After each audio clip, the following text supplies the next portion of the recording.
अस्सलाम वालेकुम, मेरा नाम राशिद है। तो अभी हमने 1.2 जो है ना उसका क्वेश्चन नंबर 3 करना है। तो उसके क्वेश्चन नंबर 3 के अंदर वो कह रहा है कि if the price of 3 suits, वो कहता है कि 3 सूट है, ठीक है, 3 सूट।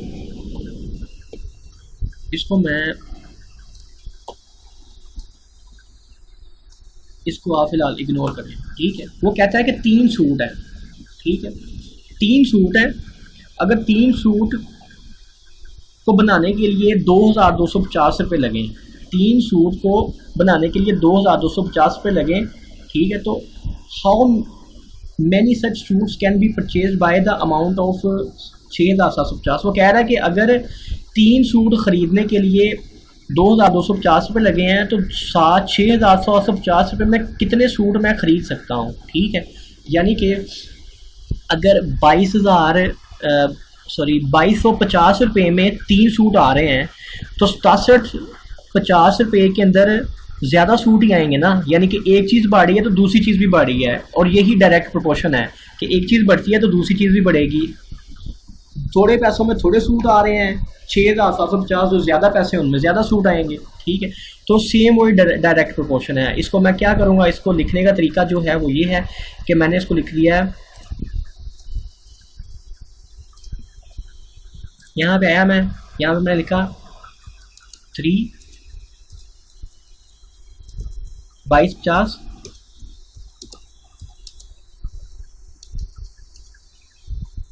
ठीक है। अच्छा, उसके बाद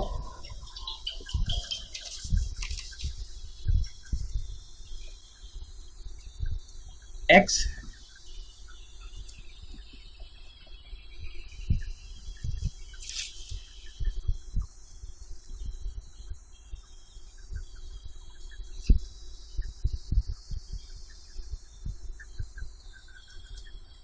सतासठ 50, ठीक है। नेक्स्ट मैंने क्या करना है, नेक्स्ट मैंने करना है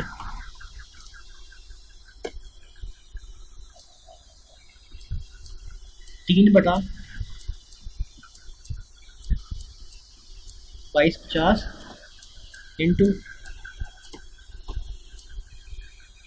x/6750, ठीक है। प्रोसेस सेम है, इसको इसके साथ मल्टीप्लाई बाय, इसको इसके साथ मल्टीप्लाई बाय, ठीक है। तो ये आ जाएगा 3 इंटू, ठीक है। ये ब्रैकेट के अंदर लिखने का मतलब होता है कि ये मल्टीप्लाई कर रहा हूँ, ठीक है। चाहे मल्टीप्लाई का साइन लिख लें या फिर अगर इंटू अगर लिखते हैं ना आप ब्रैकेट में, तो इसका मतलब भी मल्टीप्लाई होता है कि 3 को मैं मल्टीप्लाई कर रहा हूँ 6750 के साथ, ठीक है, इज इक्वल टू, ठीक है। ये एक चीज़ मैंने लिख ली है। अब दूसरी चीज़ है 2250x, ठीक है, 2250x, ठीक है। इसको इसके साथ मैं मल्टीप्लाई करूँगा, ठीक है। तो मल्टीप्लाई कर लूँ, एक मिनट, तो ये आ जाएगा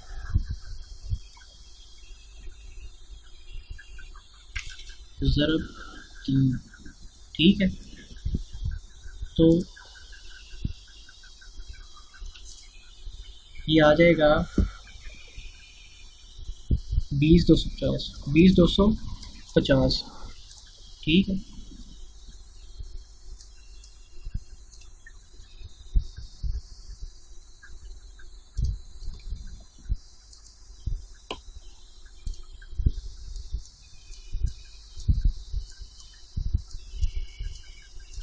बाईस पचास एक्स, ठीक है।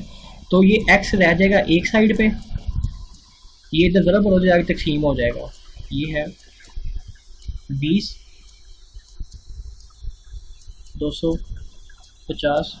बटा 2250। तो ये इसकी वैल्यू आ जाएगी 250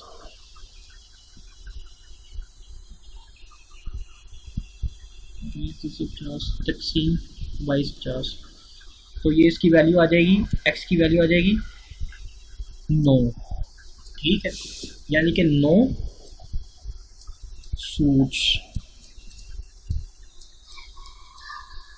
यहाँ पे आ जाएगा 9। यानी कि अगर 2250 के अंदर 3 सूट बन रहे हैं ना, तो 6750 के अंदर 9 सूट बनेंगे। ठीक है, अब दूसरा उसका क्वेश्चन था वो ये था कि इसको कपड़ा कितना लगेगा। ठीक है, कपड़ा कितना लगेगा, तो उसने क्वेश्चन के स्टार्ट में लिखा हुआ है कि जो 3 सूट है ना, 3 सूट उनको बनाने के लिए जो कपड़ा लगता है वो लगता है 6 मीटर। ठीक है, यानी कि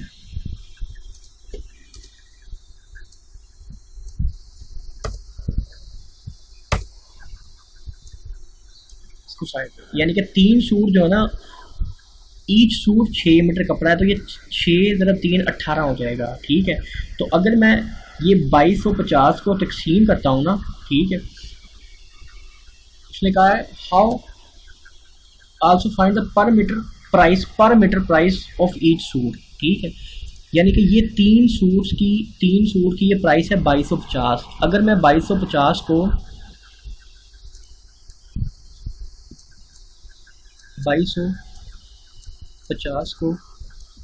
तकसीम करता हूँ इस 18 के ऊपर, ठीक है, तो ये मेरा आंसर आ जाएगा 125 पर मीटर।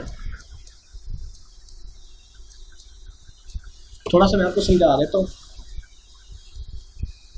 जो ये 3 सूट है ना, 3 सूट उनकी कीमत ये है।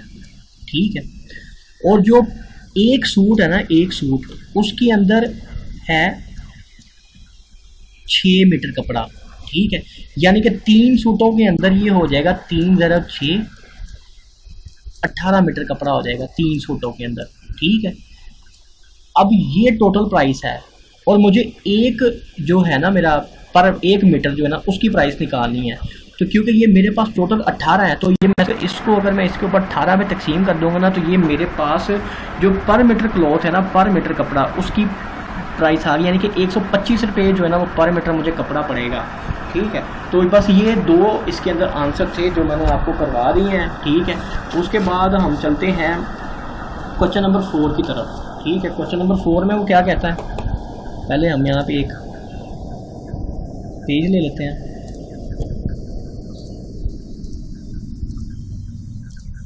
अच्छा, जो 1.2 का क्वेश्चन नंबर 4 है उसमें वो कहता है कि the distance between Lahore to Peshawar is 380 kilometre. वो कहता है कि लाहौर से पेशावर का जो डिस्टेंस है ना वो है 380 किलोमीटर। आगे कहता है कि a car runs at a speed of 45 kilometre per our.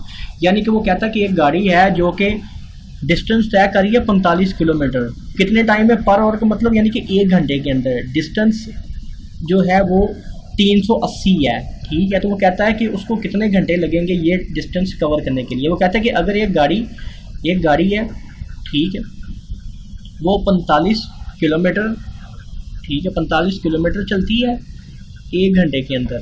ठीक है, तो वो 380 किलोमीटर जो है वो कितने टाइम के अंदर पूरा करेगी। ठीक है, अगर वो ये डिस्टेंस इतने टाइम में पूरा करी 1 घंटे में, तो 380 का डिस्टेंस कितने टाइम में पूरा करेगी। ठीक है, तो यहाँ पे सबसे पहले हमें फिर वही बात है कि यहाँ पे जो है वो यहाँ पे भी डायरेक्ट प्रोपोर्शन लगेगी। ठीक है, यानी कि अगर वो 1 घंटे के अंदर 45 किलोमीटर कर रही है, ठीक है, तो 380 किलोमीटर करने के लिए उसको मज़ीद यानी कि 1 घंटे से ज़्यादा टाइम लगेगा। ठीक है, यानी कि वही है कि एक चीज़ बाड़ी है तो दूसरी चीज़ भी बाड़ी है। ठीक है, तो इसको सॉल्व करने का तरीका बिल्कुल सेम है। कैसे सेम है, आइए अभी देख लेते हैं। मैं क्या करूँगा, मैं करूँगा 45, ठीक, इंटू 380, 380, ठीक है, 1 इंटू एक्स। ठीक है, लिखने का तरीका फिर वही है 45 बटा 380 इक्वल टू 1/x। ठीक है, 45 को x के साथ मल्टीप्लाई कर दूंगा और उसको उसके साथ मल्टीप्लाई कर दूंगा, तो ये क्या बन जाएगा, ये कुछ इस तरह का बन जाएगा। 45x is equal to 380। 380 जब एक के साथ ज़रब होगा तो वो 380 ही आ जाएगा। ठीक है, और यहाँ पर आ जाएगा x इज इक्वल टू 300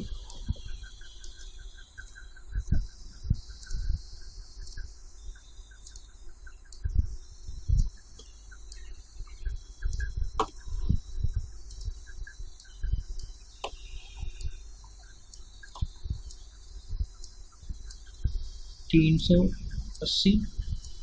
ये यहाँ पे हो रहा है ज़रब, तो इधर आके हो जाएगा तकसीम। ठीक है, तो अगर मैं इसको इसके ऊपर करता हूँ 380 का तकसीम 45 के ऊपर, तो इसका आंसर आ रहा है इज इक्वल टू 8.4।